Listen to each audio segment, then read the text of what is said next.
Hello, and welcome everybody. As you can see, it is a different type of stream. One where if you're bored, and you just want to relax, you can listen. If you're doing something, you can listen. If you have nothing else to do and you don't want to do anything else, you can literally put this on and listen. Yes, no, I'm just kidding.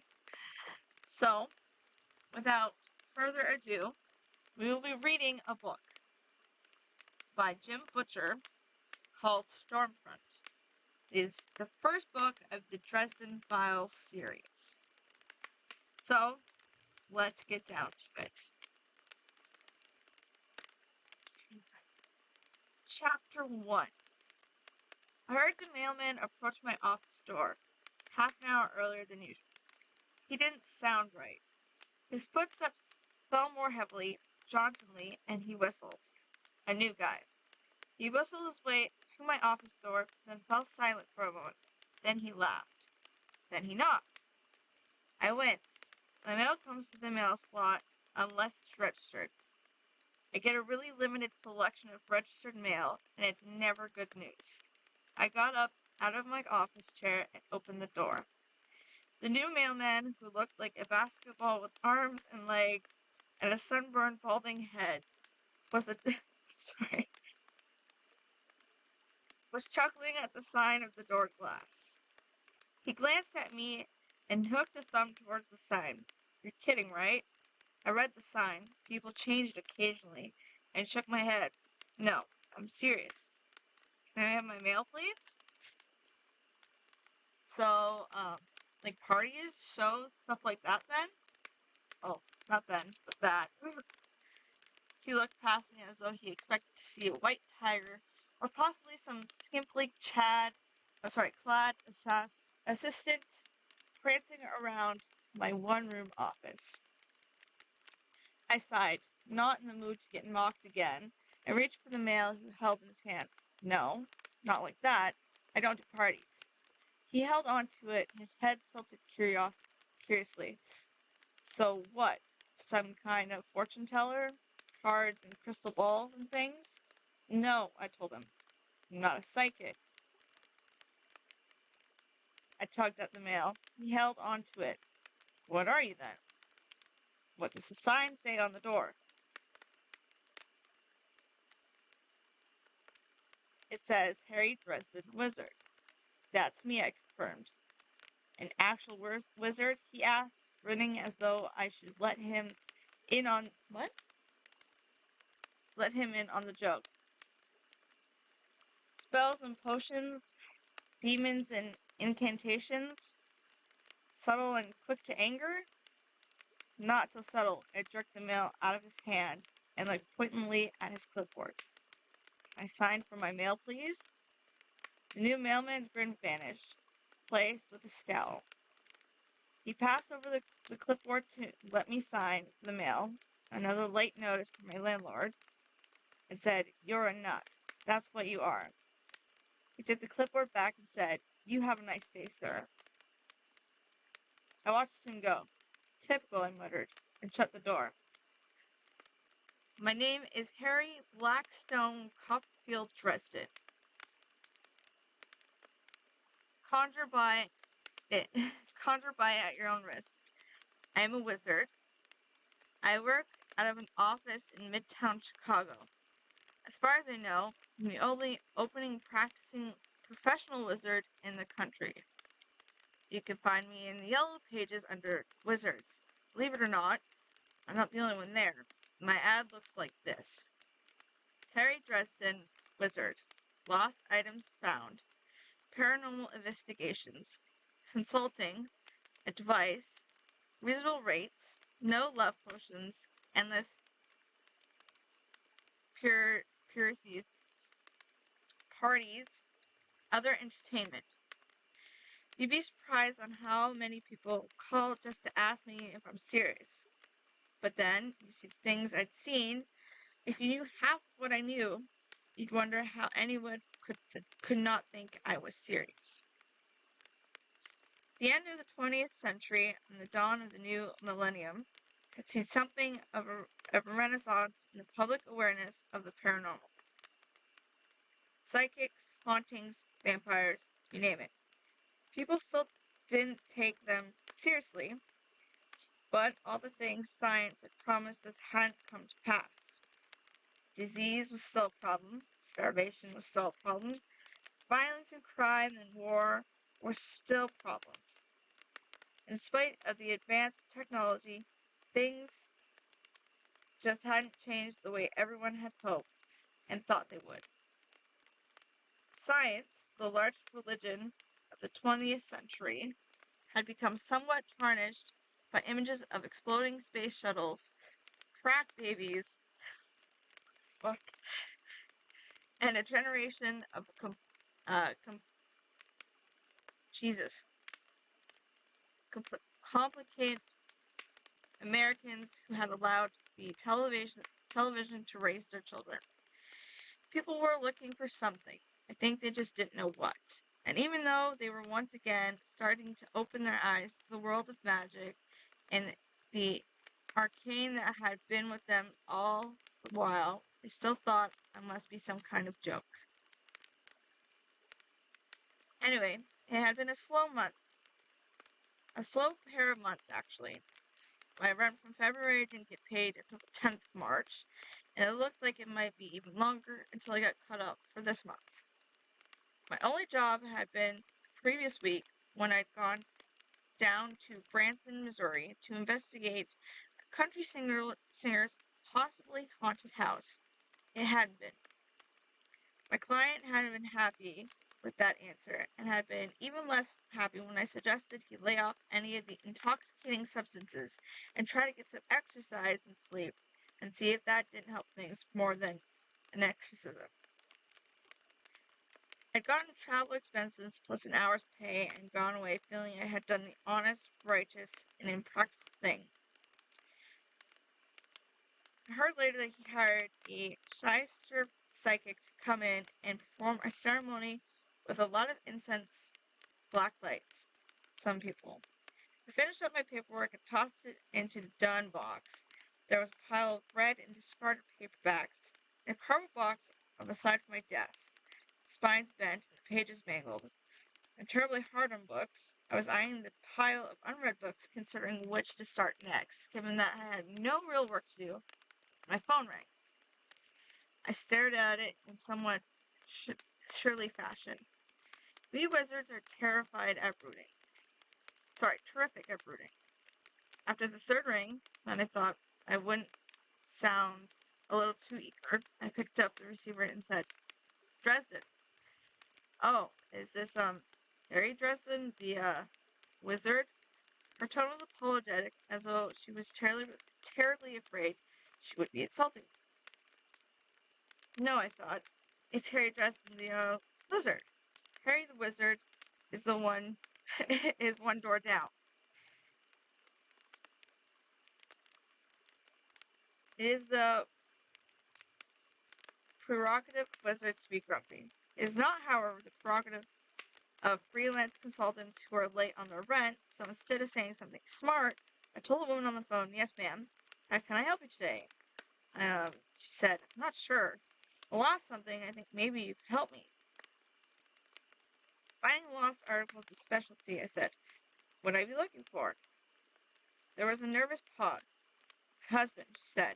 She had a voice that was a little hoarse, like that of a cheerleader who had been working on a long tournament, but had enough weight of years in it to place her as an adult. My eyebrows went up. Ma'am, I'm not really a missing person specialist. Have you contacted the police or a private investigator? No, she said quickly. No, they can't. I haven't. Oh dear, this is also complicated. Not something someone could talk about on the phone. I'm sorry to have taken up your time, Mr. Dresden. Hold down now, I said quickly. Sorry you didn't tell me your name. There was this nervous pause, as though she was checking a sheet of written notes for answering. Call me Monica. People who diddly about wizards don't like to give us their names. They're convinced that if they give wizard their name from their own lips, it can be used to get against them. To be fair, they're right. I had to be as polite and harmless as I could. She was about to hang up out of pure indecision, and I needed the job. Probably turn hubby up if I worked at it. Okay, Monica, I told her, trying to sound as melodious and friendly as I could. If you feel your situation is of a sensitive nature, maybe you could come by my office and talk about it. If it turns out that I can help you best, I will. If not, then I can direct you to someone I think can help you better. I gritted my teeth and pretended I was smiling. No charge. It must have been the no charge that did it. She agreed to come right out to the office. Told me that she would be there in an hour. That put her estimate arrival at about 2:30. Plenty of time to go out and get some lunch. Then get back to the office to meet her. The phone rang again, almost the instant I put it down, making me jump. Peered at it. I don't trust electronics. Anything manufactured after the 40s is suspect. Jeez, I keep hitting my thing. Sorry. It doesn't seem to have much liking for me. You name it. Cars, radios, telephones, TVs, VCRs. None of them seem to behave well for me. I don't even like to use automatic pencils. I answered the phone with the same posture I had summoned up for Monica. Monica has been missing. This is Dresden. May I help you? Harry, I need you at the Madison in the next 10 minutes. Can you be there? The voice on the other end of the line was also women's. Cool, brisk, businesslike. Why, Lieutenant Murphy? I gushed, overflowing with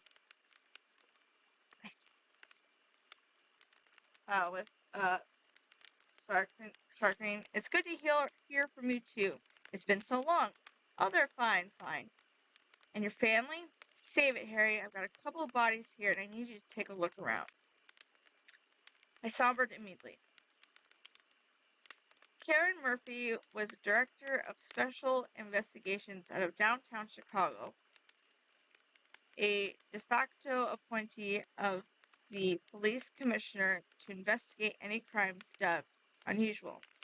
Vampire attacks, troll maraudings, and fairy abductions of children didn't fit in very neatly on the police report, but at the same time, people got attacked, infants got stolen, property was damaged or destroyed. Someone had to look into it. In Chicago, or pretty much anywhere in Chicagoland, that person was Karen Murphy. I was her library of the supernatural on legs and a paid consultant for the police department. What, 2 bodies? 2 deaths by means unknown? I hadn't handled anything like that for her before. Where are you? I asked her. Madison Hotel on 10th, 7th floor. That's only a 15-minute walk from my office, I said. So you can be there in 15 minutes. Good. I said. I looked at the call. Monica, no last name, would be here in a little more than 45 minutes. I've sort of got an appointment. Dresden, I've sort of got a pair of corpses with no leads and no suspects, and a killer walking around loose. Your appointment can wait. My temper flared. It does that occasionally. It can't, actually, but I'll tell you what. I'll stroll on over, take a look around, and be back here in time for it. Have you had lunch yet? She asked. What? She repeated the question. No, I said. Don't. There was a pause, and when she spoke again, the sort of greenish tone to her words. It's bad. How bad are we talking here, Murph? Her voice softened, and that scared me more than any images of gore or violent death could have. Murphy was the original tough girl, and she prided herself on never showing weakness. It's bad, Harry. Please don't take too long. Special Crimes is itching to get their fingers on this one, and I know you don't like people to touch the scene before you can look around. I'm on the way, I told her, already standing and pulling on my jacket. 7th floor, she reminded me. See you there. When I need a drink.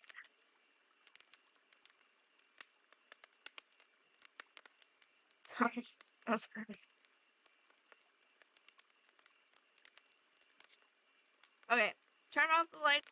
office, went out the door, locked up behind me, frowning. I wasn't sure how long it was going to take to investigate Murphy's scene, and I didn't want to miss out on speaking with Monica. Ask me no questions. So, what think he's on changing the last name that he doesn't know of this girl? So I opened the door again, got out a piece of paper and a thumbtack and wrote, out briefly, back for appointment at 2:30, Dresden. That done, I started down the stairs. I rarely use the elevator even though I'm on the 5th floor. Like I said, I don't trust machines. They're always breaking down on me just when I need them. Besides which, if I were someone in this town using magic to kill people 2 at a time, I didn't want to get caught and make sure that I removed the only practicing wizard the police department kept on retainer. I liked my odds on the stairwell a lot better than I did the cramped confines of the elevator. Paranoid? Probably. But just because you're paranoid doesn't mean that there isn't an invisible demon about to eat your face. What a great guy. 10 out of 10. Yeah. Chapter 2. Karen Murphy was waiting for me outside the Madison. Karen and I are a study in contrast. Where I'm tall and lean, she's short and stocky. Where I have dark hair and dark eyes, she's got Shirley Temple blonde locks and baby blues. Where my features are all lean and angular, with a hawkish nose and sharp chin, hers are round and smooth, with the kind of cute nose you expect on a cheerleader. Nice, I'm getting a spam call while this is happening. I got a spam call. It's a suspected spam. Anyways, it was cool and windy, like it usually is in March. She wore a long coat that covered her pantsuit.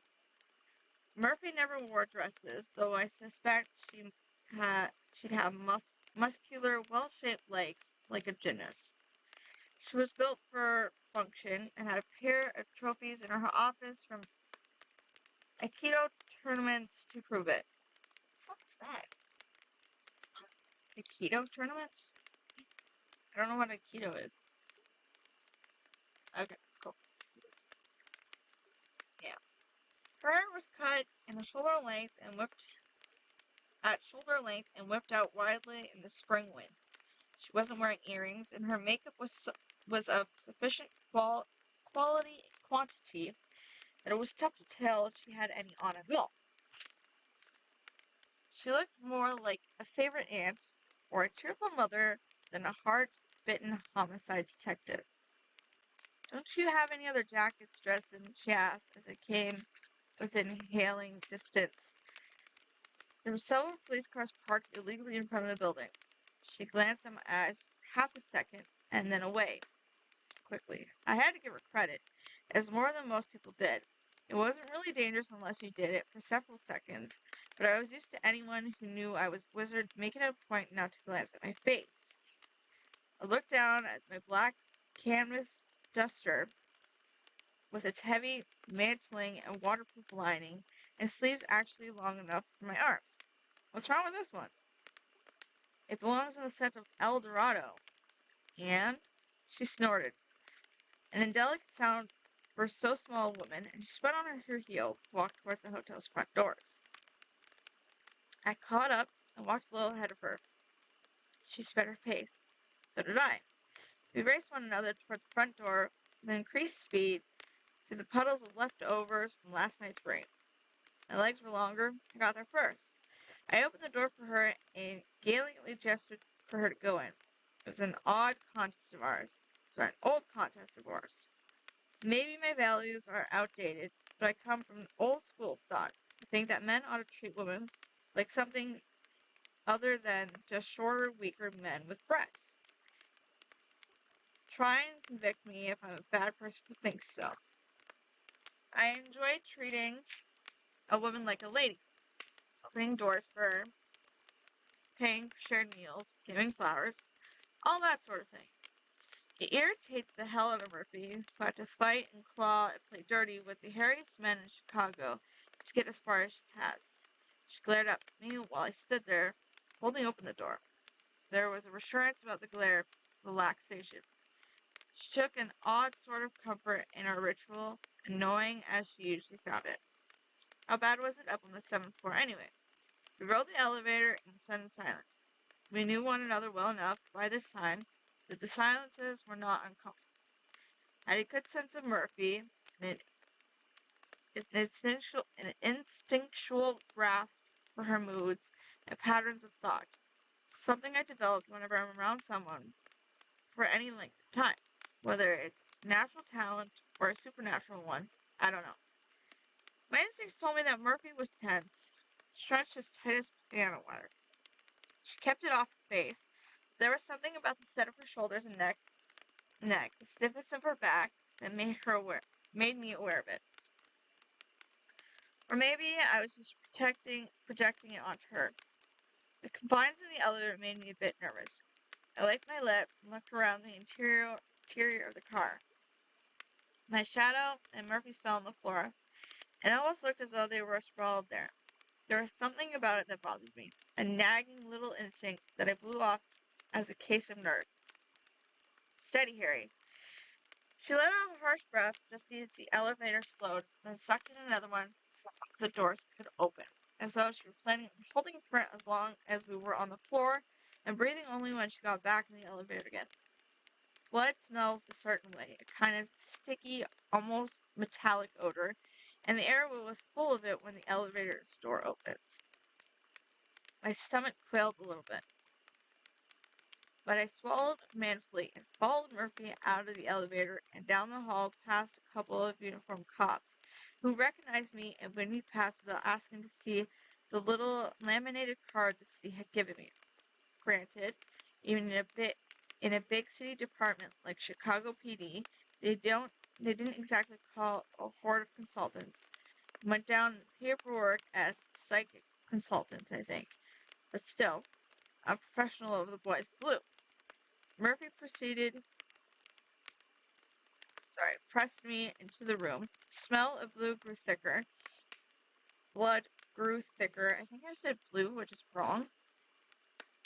But there wasn't anything gruesome behind the door number 1. The outer wall of the suite looked some kind of sitting room done in rich tones of red and gold, like a set from an old movie in the 30s. Expensive looking, but somehow faux. Nonetheless, dark, rich leather covered the chairs, and my feet sank into the thick, rust-colored shag of the carpet. The velvet curtains had been drawn, and though the lights were all on, the place still seemed all too dark, a little too sensual in the textures and colors. It wasn't the kind of room where you sit and read a book. Voices came from a doorway to my right. Wait here a minute, Murphy told me. Then she went through the door to the right of the entryway and into what I suppose was the bedroom of the suite. I wandered around the sitting room with my eyes mostly closed, noting things. Leather couch, 2 leather chairs, stereo and television, and a black glossy entertainment center. Champagne bottles warming in a stand holding a brimming tub of what had been iced the night before, and 2 empty glasses set beside it. There was red rose petals on the floor, clashing with the carpet. Then, in that room, what did? A bit to one side, under the skirt of one of the leather recliners, was a little piece of satiny cloth. I bent at the waist and lifted the skirt with one hand, careful not to touch anything. A pair of black satin panties and a tiny triangle with lace coming off the points lay there. One strap snapped, as though the thong had been simply torn off. Kinky. What a man. The stereo system was state-of-the-art, though, not an expensive brand. I took a pencil from my pocket and pressed the play button with the eraser. Gentle, sensual music filled the room. A low bass, a driving drum beat, a wordless vocal, the heavy breathing of a woman as the background. The music continued for a few seconds more, and then it began to skip over a section about 2 seconds long, repeating it over and over again. I gripped. Like I said, I have this effect on machinery. It has something to do with being a wizard, with working with magical forces. The more delicate and modern the machine is, the more likely it is that something will go wrong if I get close enough to it. I can kill a copier at 50 paces. The love suite, came a man's voice, drawing the word love out into love. What do you think, Mr. Man? Hello, Detective Carmichael, I said, without turning around. Carmichael's rather light and nasally voice had a distinctive quality. He was Murphy's partner, and the resident skeptic, convinced that I was nothing more than a trilliant scamming the city out of its hard-earned money. Were you saving the pennies to take home to yourself, or did you just overlook them? I turned and looked at him. He was short and overweight and balding, with beady, bloodshot eyes and a weak chin. His jacket was rumpled, and there were food stains on his tie, all of which served to conceal a razor intellect. He was a sharp cop and absolutely ruthless at tracking down killers. He walked over to the chair and looked down. Not bad, Sherlock, he said. But that's just foreplay. Wait until you see the main attraction. I have a bucket waiting for you. He turned and killed the malfunctioning CD player with a jab from the eraser end of his own pencil. I widened my eyes at him to let him know how terrified I was, and walked past him and into the bedroom, and regretted it. I looked, noted details mechanically, and quietly shut the door on the part of my head that had started screaming the second I entered the room. They must have died sometime the night before, as the rigor mortis had already set in. They were on the bed. She was astride him, body leaned back, back bowed like a dancer, the curves of her breast making a lovely outline. He stretched beneath her, a lean and powerfully built man's arm reaching out and grasping at the satin sheets, gathering them in his fists. He had been an erotic photographer. Had it been an erotic photographer, it would have made a striking tableau. Except that the lover's ribcage on the upper left side of the torso has been expanded outward, though their skin, the ribs jabbed out like ragged, snapped knives. Arterial blood has sprayed out of their bodies all the way to the mirror of the ceiling along the pulping, gelatinous masses of flesh that had been to what remained of their hearts. Standing over them, I could see into the upper cavities of the bodies. I noted how now grayish lining around the motionless left lung and the edges of the rib which apparently were forced outward and snapped by some force within. Kind of like, in Aliens, in the movie Aliens, they protrude, like, the thing comes out of their chest. That. It definitely cut down on the erotic potential. The bed was in the middle of the room, giving it a subtle emphasis. The bedroom followed the decor of the sitting room. A lot of red, a lot of plush fabrics, and a little over the top unless viewed in candlelight. There was indeed candles and holders on the wall, now burnt down to the nubs and extinguished. I stepped closer to the bed and walked around it, the carpets squelched as I did. The little screaming part of my brain, safely locked up behind the door of self-control and strict training, continued gibbering. I tried to ignore it. Really, I did. But if I didn't get out of that room in a hurry, I was going to start crying like a little girl. So I took in the details fast.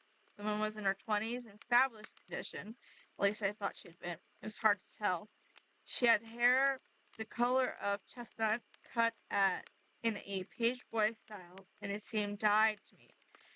Her eyes were only partly open, and I couldn't quite guess at their color beyond not dark, vaguely green. The man was probably in her 40s and had the kind of fitness that comes from a lifetime of conditioning. There was a tattoo on his right biceps, a winged dagger that the pull of satin sheets half concealed. There were scars on his knuckles, layers deep, and across his lower abdomen was a vicious, narrow, puckered scar that I guess must have been from a knife. There were discarded clothes around, and tucks for him, and a little sheath of a black dress, and a pair of pumps for her. There were a pair of overnight bags, unopened and set neatly aside, probably by a porter. I looked up. Carmichael and Murphy were watching me in silence. I shrugged at them. Well, Murphy demanded, dealing with magic hero, or aren't we? Either that, or it was really incredible sex, I told her. Carmichael snorted. I laughed a little too, and that was the screaming part of my brain needed to slam open the doors. I shut on it. My stomach revolted and heaved, and I lurched out of the room. Carmichael, true to his word, had set stainless steel bucket outside the room, and I fell to my knees, throwing up. It only took me a few seconds to control myself again, but I didn't want to go back in that room. I didn't need to see what was there anymore. I didn't want to see the two dead people whose heart had literally exploded out of their chests.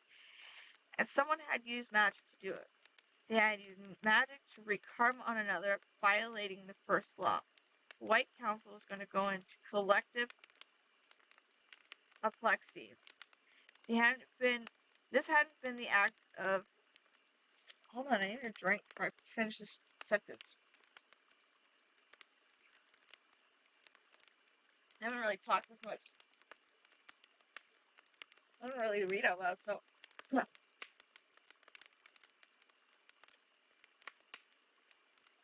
This hadn't been the act of malignant spirit or malicious entity or the attack on one of the many creatures of the Never Never, like vampires or trolls.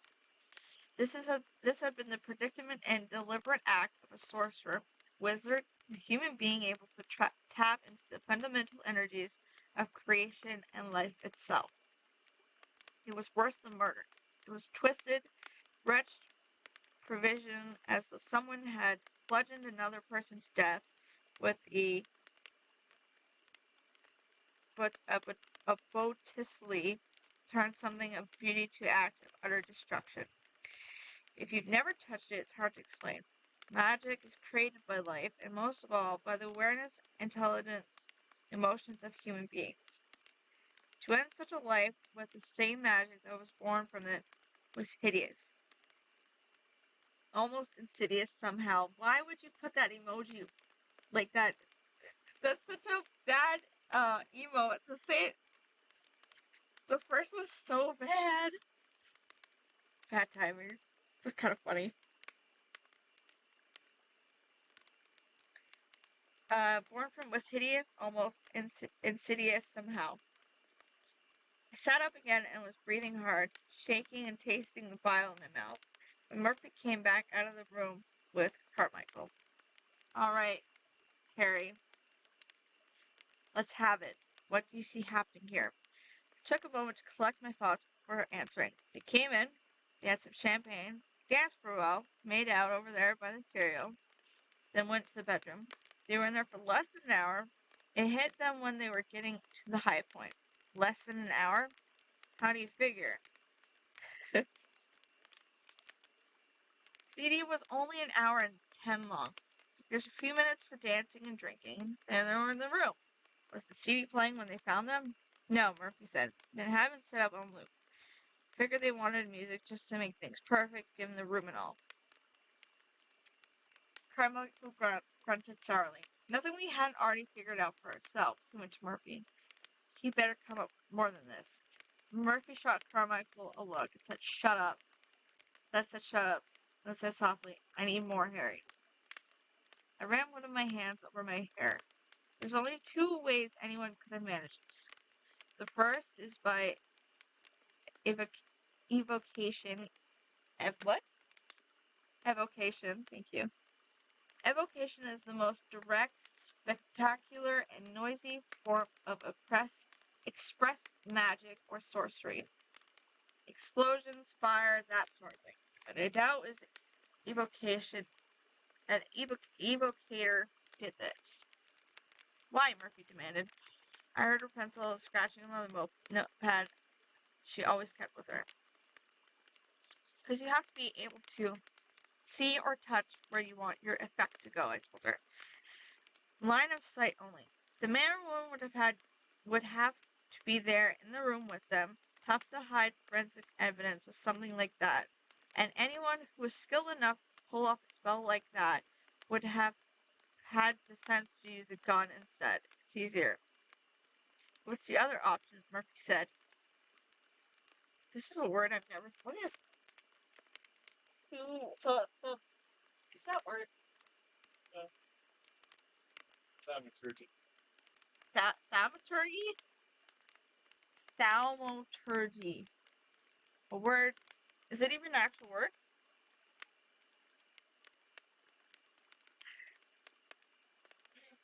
I don't know. I said, as above, so below. Make something happen on a small scale and give it the energy to happen on a large scale. Carmichael snorted. What bullshit. Murphy's voice sounded skeptical. How would that work, Harry? Could it be down from somewhere else? I nodded. The killer would need to have something to connect him or her victims. Hair, fingernails, blood samples, that sort of thing. Like a voodoo doll. Exactly the same thing, yes. There's fresh dye in the woman's hair, Murphy said and nodded. Maybe if you could find out where she got her hairstyle, you could find something else. I don't know. Is there anything else you could tell me that would be of use? Yes, the killer knew the victims, and I'm thinking it was a woman. Carmichael snorted. I don't believe we got to sit here and listen to this. 9 times out of 10, the killer knows the victim. Shut up, Carmichael, Murphy said. What makes you say that, Harry? Stood up, rubbed on my face with my hands.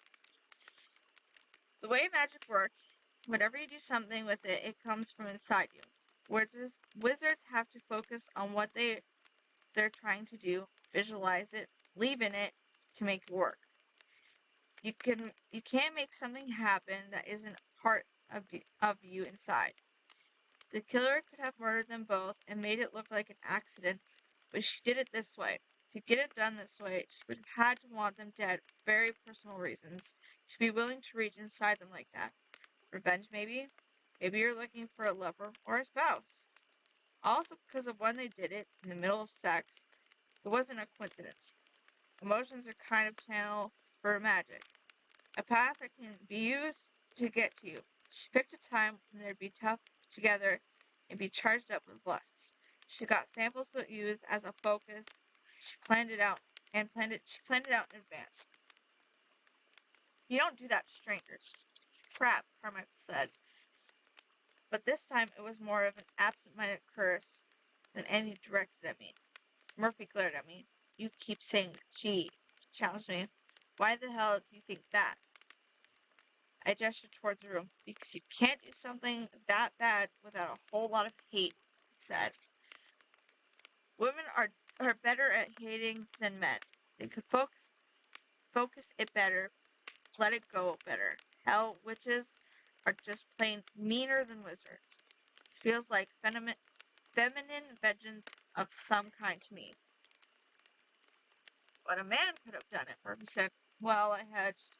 Christ, you are a chauvinist pig, Dresden. Is it some chauvinistic? Thank you. Chauvinistic pig, Dresden. Is it something that only a woman would have done? Well, no, I don't think so. You don't think so? Carmichael drawled. Some expert. I scowled at them both angry. I haven't really worked through the specifics of what I need to do to make somebody's heart explode, Murph. As soon as I have occasion, I'll be there. I'll be sure to let you know. Well, will you be able to tell me something? Murphy asked. I don't know. He held up a hand, forestalling her next comment. I can't put a timer on stuff like this, Murph. It just can't be done. I don't even know if I can do it at all, much less how long it'll take. At $50 an hour, it better not be too long, Carmichael growled. Murphy glanced at him. She didn't exactly agree with him, but she didn't exactly stop him down either. I took the opportunity to take a few long breaths, calming myself down. I finally looked back at them. Okay, I asked. Who are they? The victims. You don't need to know that, Carmichael snapped. Ron, Murphy said. I could really use some coffee. Carmichael turned to her.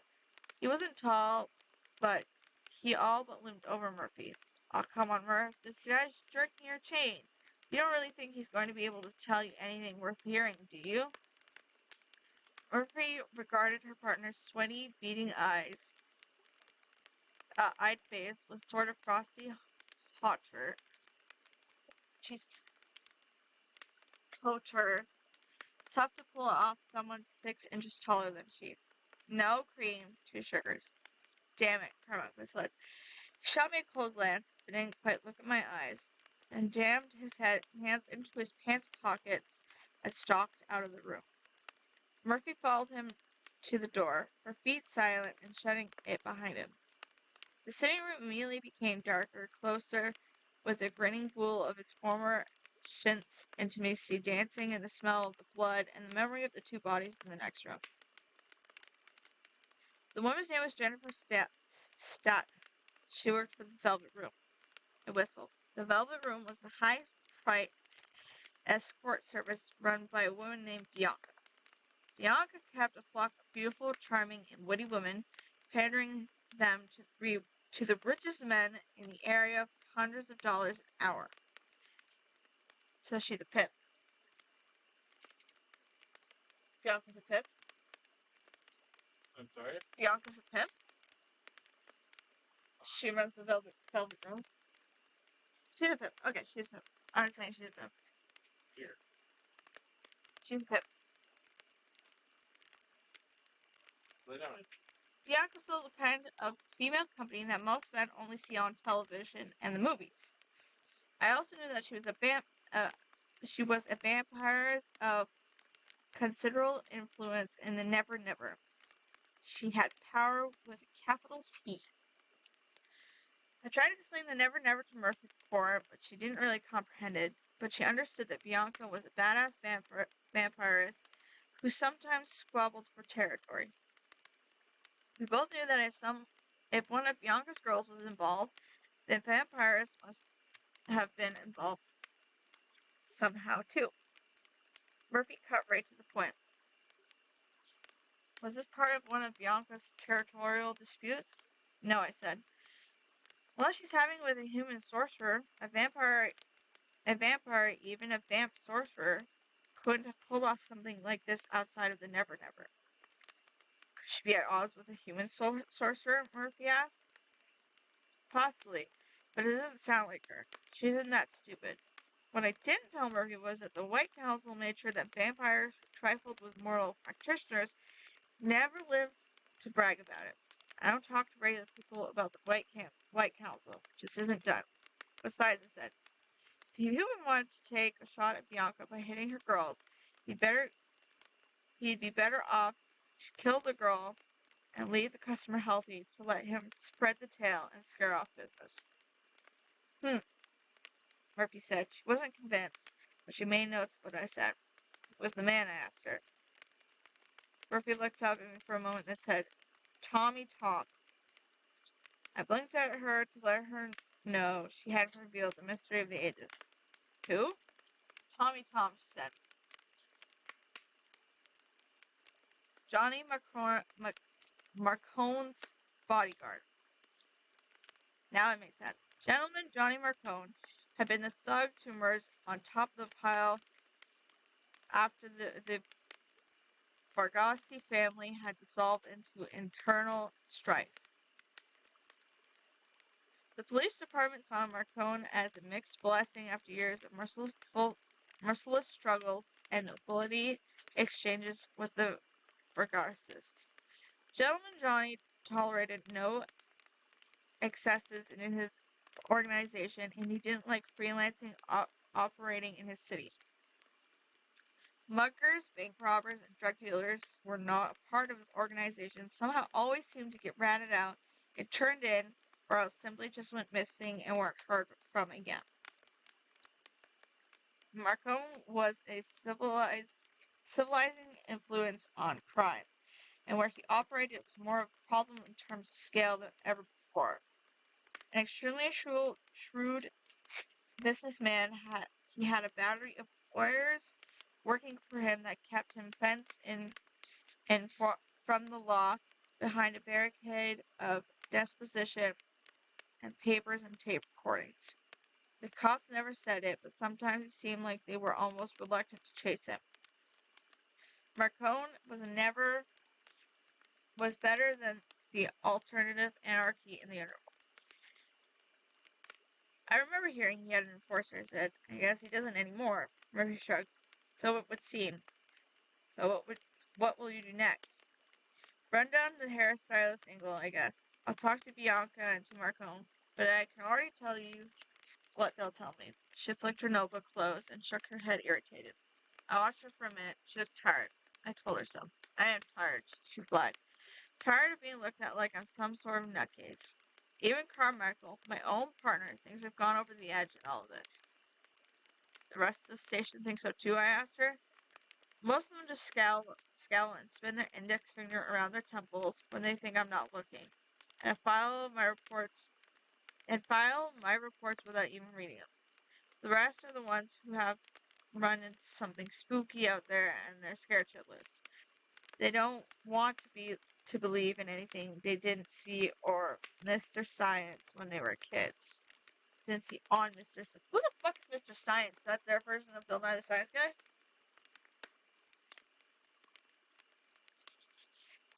How about you? Me? Murphy smiled, a curve of her lips that she was vibrantly feminine expression, making her look entirely too pretty to be such a hard ass. The world's falling apart at the seams, Harry. I guess I just think people are pretty arrogant to believe we've learned everything there is to know in the past century or so. What the hell? I can buy that we're just now starting to see things around us in the dark again. It appeals to this cynic in me. I wish everyone thought like you do, I said. It would cut down on my crank calls. She continued to smile at me, image. But could you imagine a world where all the radio stations play ABBA? Shared a laugh. God, that room needed a laugh. Hey, Harry, Murphy said, grinning. I could see the wheel spinning her head. Yeah? What you said about being able to figure out how the killer did this. About how you're not sure you could do it? Yeah? I know it's bullshit. Why did you lie to me about it? I stiffened. Christ, she was good. Maybe I'm just not much of a liar. Look, Murph, I said, there's some things you just don't do. Sometimes I don't want to get into the head of the slime I go after either. But you do what needs to be done to finish the job. I know what you mean, Harry. No, I said shortly. You don't know. And she didn't. She didn't know about my past, the White Council, or the doom of Damocles hanging over my head. Most days I could pretend I didn't know about it either. All the council needed now was just an excuse to find me guilty of violating one of the 7 laws of magic, and the doom would drop. We started putting together a recipe for a murder spell, and they found out about it. They might be all the excuse they need. Murph, I told her, I can't try figuring this spell out. I can't go putting together things I need to do it. You just don't understand. She glared at me without looking at my eyes. I had never met anyone else who could pull that one off. Oh, I understand. I understand that I've got a killer loose that I can't catch in the act. I understand that you know something that can help, or you can at least find out something, and I understand that if you dry up on me now, I'm tearing your card out of the department Rolodex and tossing it in the trash. Son of a bitch. My consulting with the department paid a lot of my bills. Okay, most of my bills. I could sympathize with her, I suppose.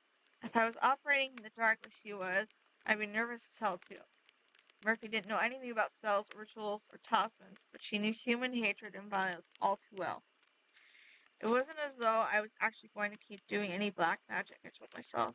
I was going to be figuring out how it was done. There was a difference. I was helping the police in an investigation, nothing more. Maybe the White Council will understand that. Yeah, right. And maybe one of these days I'd go into an art museum and become well-rounded. Murphy set the hook a second later. She looked up at my eyes for a daring second before she turned away. Her face tired and honest and proud. I need to know everything you could tell me, Harry. Please. Classic lady in distress. For one of those liberated professional women, she knew exactly how to jerk my old-fashioned chains around. I gritted my teeth. Fine, I said. Fine, I'll start on it tonight. Oh boy. The White Council was going to love this one. I just have to make sure they didn't find out about it. Murphy nodded and let out a breath without looking at me. Let's get out of here, and walked towards the door. I didn't try to beat her to it. When we walked out, the uniform cops were all lazing around the hall outside. Carmichael was nowhere to be seen. The guys' friends there standing around impatiently waiting for us to come out. Then they gathered up their plastic bags and tweezers and lights and things and filed past us into the room. Murphy was brushing her wind-blown hair with her hand while we waited for the ancient elevator to take its sweet time getting up to the 7th floor. She was wearing a gold watch, which reminded me. Oh, hey, I asked her. What time is it? She checked. 2:25. Why? Breathed out at first, and turned for the stairs. I'm late for my appointment.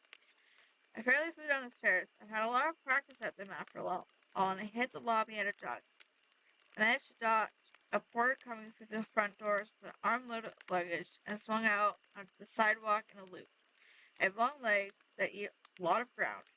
I was running into the wind, my back duster billowing out behind me. It was several blocks to my buildings, and after covering half of them, I slowed to walk. I didn't want to arrive at my appointment with Monica, missing man, puffing like a bellows, with my hair windblown and my face streaming with sweat. Blame it on being out of shape from the inactive winter season, but I was breathing hard. It occupied enough of my attention that I didn't see the dark blue Cadillac until it had pulled up beside me, and a rather large man had stepped out of it onto the sidewalk in front of me. He had bright red hair and a thick neck. His face looked like someone had smashed it with a flat. Jesus. That's so mean.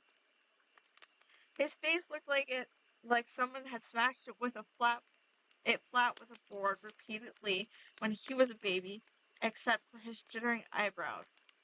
He had narrow, little blue eyes that got narrower as I sized him up. I stopped and backed away and then turned around. Two more men, both of them as tall as me and a good deal heavier, were slowing down from their own jog. They had apparently been following me, and they looked annoyed. One was limping slightly, and another wore a buzz cut that had been spiked up straight with some kind of styling bill. Felt like I was in high school again, surrounded by bullying members of the football team. Can I help you, gentlemen? I asked. I looked around for a cop, but they were all over the Madison, I suppose. Everyone likes to gawk. Get in the car, the one in front of me said. One of the others opened the rear door. I like to walk. It's good for my heart. If you don't get in the car, it isn't going to be good for your legs, the man growled. Voice came from the side of the car. Mr. Hendricks, please, be more polite. Mr. Dresden, would you join me for a moment? I hope to give you a lift back to your office, but your abrupt exit made it somewhat problematic. Perhaps you'll allow me to convey you the rest of the way. I leaned down to look in the back seat. Man of handsome and unassuming features, dressed in a casual sport jacket and Levi's, regarded me with a smile. And you would be? I asked him. His smile widened. I swear it made his eyes twinkle. My name is John Marcone. I would like to discuss business with you. I stared at him for a moment, and then my eyes set aside to the very large and very overdeveloped Mr. Hendricks. The man growled under his breath, and it sounded like Cujo just before he jumped at the woman in the car. I didn't feel like ducking out with Cujo and his two buddies, so I got in the back of the caddy with gentleman Johnny Marcone. It was turning out to be a very busy day, and I was still late for my appointment. He's just getting himself in all the trouble, eh?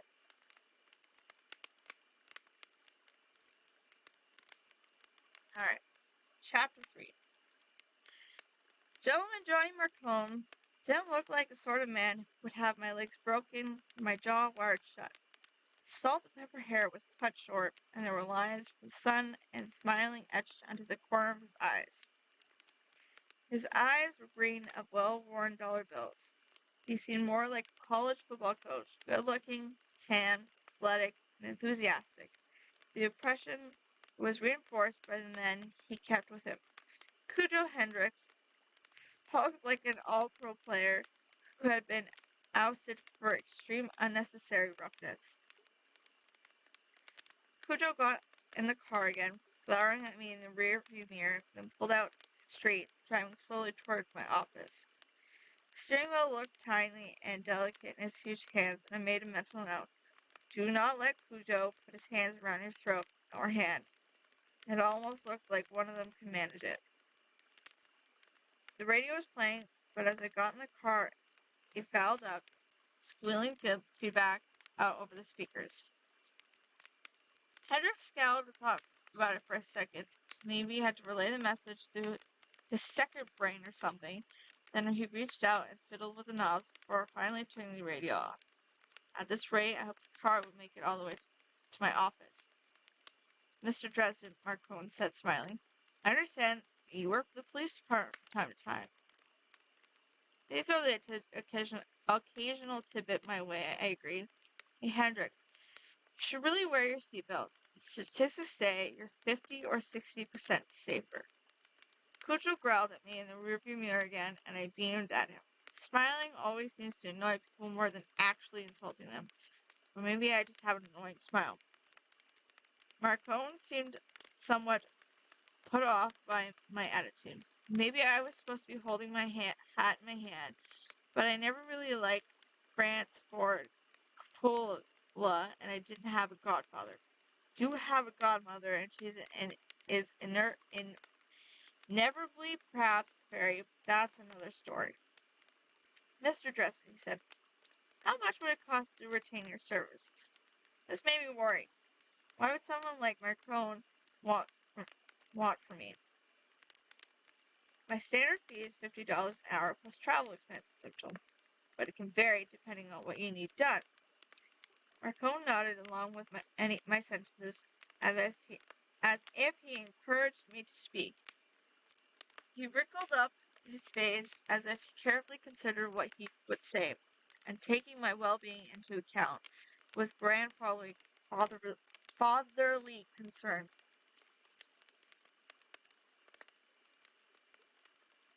How much would it set me back to have you not investigate? You want to pay me to not do something? Let's say I pay you your standard fee. That comes out to $1,400 a day, right? $1,200 actually, I corrected him. He beamed at me. An honest man is a rare treasure. $1,200 a day. Let's say I pay you for 2 weeks worth of work, Mr. Dresden. And you take some time off. Go catch a few movies. Go get some extra sleep, that sort of thing. I eyed him. And for more than $1,000 a day you want me to do nothing, Mr. Dresden, Marcone smiled. Nothing at all.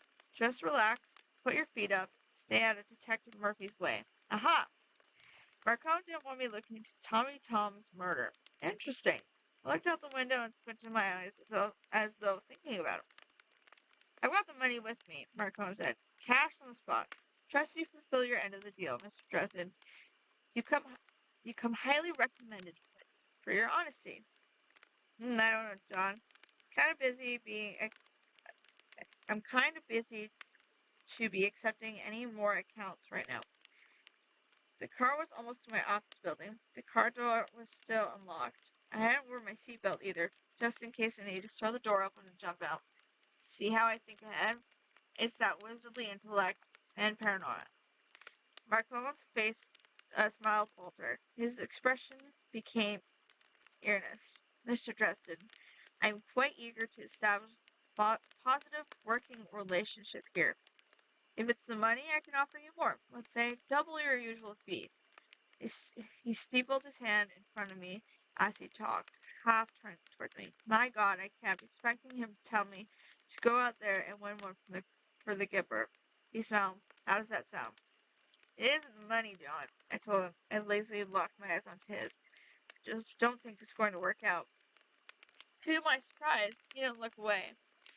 Those who deal in magic learn to see the world in a slightly different light than everyone else.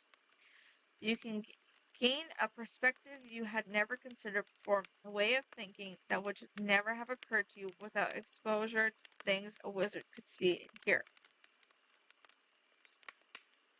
When you look into someone's eyes, you see them in their other light, and for just a second, they see you in the same way. Marcone and I looked at one another. He was a soldier, a warrior behind that relaxed smile and fatherly manner. He was going to get what he wanted, he was going to get it in the most efficient way possible. He was a dedicated man, dedicated to his goals, dedicated to his people. He never let fear affect him.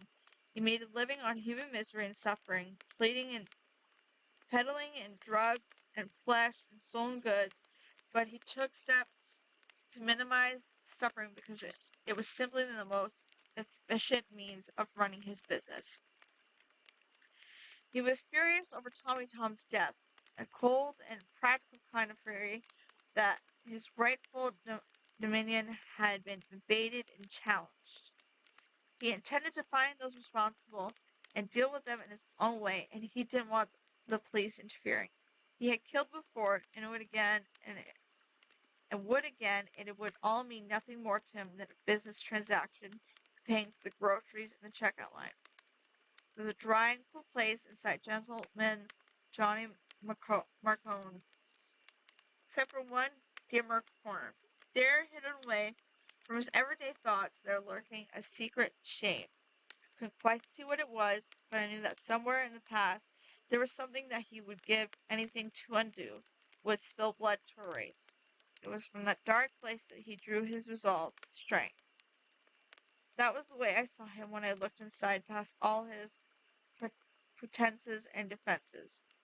And I was interesting. I think he ended on its own. Oh, never mind. It was just a glitch. Where was I? And it was one of the instinctual levels, certain that he had been aware of what I would see if I looked. That he had deliberately met my gaze, knowing that he would give away. That was his purpose in getting me alone. He wanted to take a peek at my soul. He wanted to see what sort of man I was. When I looked in someone's eyes, into their soul, their innermost being, they could see mine in return. Things I had done, the things I was willing to do, things that I was capable of doing. Most people who did that got really pale, at least. One woman had passed out entirely. Didn't know what they saw when they looked in there. It wasn't a place I poked around myself. John Marcone wasn't like the other people who had seen my soul. He didn't even blink an eye. He just looked and assessed, and after the moment had passed, he nodded at me as though he understood something. I got the uncomfortable impression that he had duped me. That he had found out more about me than I had about him. The first thing I felt was anger. Anger at being manipulated. Anger that he should presume to solely gaze upon me. Just a second later, I felt scared to death of this man. I had looked onto his soul, and it had been a solid and bared and stainless steel refrigerator that was more than unsettling. He was strong inside and inside, savage and merciless without being cruel. He had a tiger's soul. All right then, he said smoothly, as though nothing had happened. I won't try to force my offer on you, Mr. Dresden. The car was slowing down as it approached my building, and Hendricks pulled over in front of it. But let me offer you some advice. He had dropped the father talk to son act, and spoke in a calm and patient voice. We don't charge for it. Thank God for wisecracks. I was too rattled to have said anything intelligent. Marcone almost smiled. Think you'll be happier if you come down with the flu for a few days. This business with Detective Murphy has asked you to look into doesn't need to be dragged out to the light. You won't like what you see. It's on my side of the fence. Just let me deal with it, and it won't ever trouble you. Are you threatening me? I asked. I didn't think he was, but I didn't want him knowing that. It would have helped if my voice hadn't been shaking. No, he said frankly. I have too much respect for you to resort to something like that. They say that you're the real thing, Mr. Dresden. A real magus. Okay. They also think I'm nutty as a fruitcake. I choose which day I listen very carefully, Marcone said. Think about what I've said, Mr. Dresden. I do not think our respective lines of work need overlap often. I would as soon not make an enemy of you over this matter. I clenched my jaw over my fear and spat out words at him as quick and hard. You don't want to make an enemy out of me, Marcone. That wouldn't be smart. That wouldn't be smart at all. He narrowed his eyes at me, lazy and relaxed. He could meet my eyes by then without fear. We had taken a measure of one another would not happen in such a way again. Really should try to be more polite, Mr. Dresden, he said. It's good business. I didn't give him an answer to that. I didn't have one that wouldn't sound frightening or stupidly macho. Instead, I told him, if you ever lose your car keys, give me a call. Don't try offering me money or threats again. Thanks for the ride. He watched me, his expression never changing, as I got out of the car and shut the door. Hendricks pulled out of the drive and drove away after giving me one last dirty look. I had sold gas on several people before. It wasn't that sort of thing you forget. I never run into someone like that, someone so cool and controlled. Even the other practitioners I have met gazes with had not been that way. None of them had simply assessed me like that, like a column of numbers, and filed it away for reference in future equations. Stuck my hands in my pockets on my desk there and shivered as the wind hit me. I was a wizard throwing around real magic, I remember myself. I was not afraid of big men in big cars. I do not get rattled by corpses blasting from life. I imagine more intensely than anything I could manage. Really, honest. With those dollar bill colored eyes, backed by the cool and nearly passionless soul, had me shaking as I took the stairs back up to my office. I had been stupid. He had surprised me, and the sudden intimacy of the soul gaze had startled and frightened me. All added together, it was causing me to fall apart, throwing threats at him like a frightened school kid. Marcone was a predator. He practically smelt my fear. If he got to thinking I was weak, I had a feeling that polite smile and Father Sid would have vanished as thoroughly and as quickly as it had appeared. What a rotten first impression. Oh well, at least I was going to be in time for my appointment.